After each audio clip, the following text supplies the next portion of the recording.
अस्सलाम वालेकुम। अभी जो हम केस डिस्कस करने वाले हैं आज वो रिलेटेड है विजडम टूथ के, जिसे अकल दाढ़ भी कहते हैं आमतौर पर। विजडम टूथ जो अकल दाढ़ होती है वो पेशेंट के दांत निकलता है ऑलमोस्ट 17 to 21 ईयर्स, 17 से 21 साल की उम्र के अंदर अंदर वो नॉर्मली दांत निकल आते हैं। लेकिन अगर इस उम्र के दौरान ये दांत ना निकले तो उसके बाद ये किसी भी वक्त 22, 25, 30, 35, इवन के 50 ईयर्स का पेशेंट भी हमारे पास आया जो कह रहा है कि दांत डॉक्टर साहब इस तरह की अकल दाढ़ की जो पेन है उसके सिम्टम्स को लेकर। तो इसके जो विजडम टूथ जो होता है, आप देख सकते हैं कि आजकल के जो 17, 20 या 22 साल के अडल्ट हैं जो उनके अंदर मोस्टली ये कंप्लेंट्स बहुत ज़्यादा आती हैं विजडम टूथ के रिलेटेड। उसकी एक बड़ी वजह ये है कि हमारी जैसे जैसे एवोल्यूशन हुई है, आप देख सकते हैं कि जैसे ऑलमोस्ट 50 ईयर या 60-70 ईयर्स के पीछे हमारे फोर फादर्स की जब दादा परदादा कोई तस्वीर वगैरह हो तो जॉ साइजेस उनके अंदर बड़े बड़े थे, जिनके जॉ जो है बड़े जबड़े थे तब। अब आहिस्ता आहिस्ता हमारे जो जॉ साइज हैं वो बहुत कम हो गए आहिस्ता आहिस्ता। उसकी वजह हमारी डाइट है, क्योंकि अब जो है जब खाना वगैरह खाते हैं हमारी बहुत ज़्यादा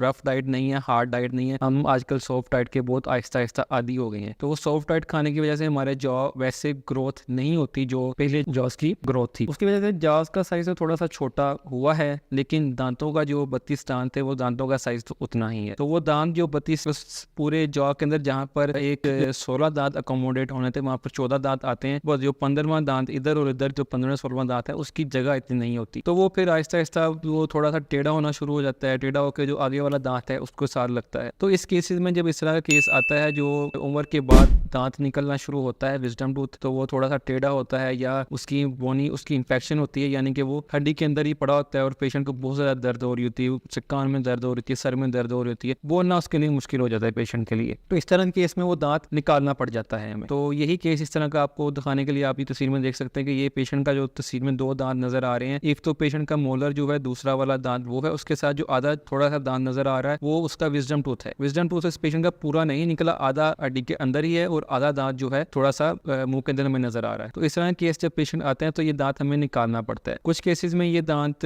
विदाउट एनी सर्जरी निकल आता है, कुछ केसेस में ये सर्जरी करके निकालना पड़ता है। तो ये पेशेंट हमारे पास आए थे तो हमने इनको इंसिजन दिया, इंसिजन दे के ये दांत निकाला है। तो आप इसके एक और तस्वीर में देख सकते हैं कि एक्सरे के अंदर वो दांत दिखे, आगे वाला दांत जो है वो मुंह के अंदर थोड़ा ऊपर पड़ा है, दूसरा जो साथ वाला दांत है वो नीचे है। उसके साथ जो व्हाइट से आपको लाइन साइड पे नजर आ रही है वो हड्डी है। ये दांत जो है हड्डी के अंदर पड़ा है, पूरा दांत मुंह के बाहर नहीं निकला, और जो नीचे उसके नर्व है उसके पास से ये रूट उसकी गुजर रही है। तो ये दांत हमने सर्जिकल तरीके से पेशेंट का दांत निकाला है। तो इस तरह के केसेस में जो पेशेंट आ जाते हैं तो उनकी सर्जरी करनी पड़ती है या वैसे सिंपल दांत निकालना पड़ता है, उसके अलावा ऐसा कोई हल नहीं होता। तो इस तरह केसेस जब आते हैं तो अल्हम्दुलिल्लाह ये हम अपने क्लिनिक पर सारे केसेस डील करते हैं। किसी को भी अपने रिलेटिव में या फ्रेंड में कोई इस तरह का मसला हो तो हमारे क्लिनिक पर जरूर तशरीफ लाएं। शुक्रिया।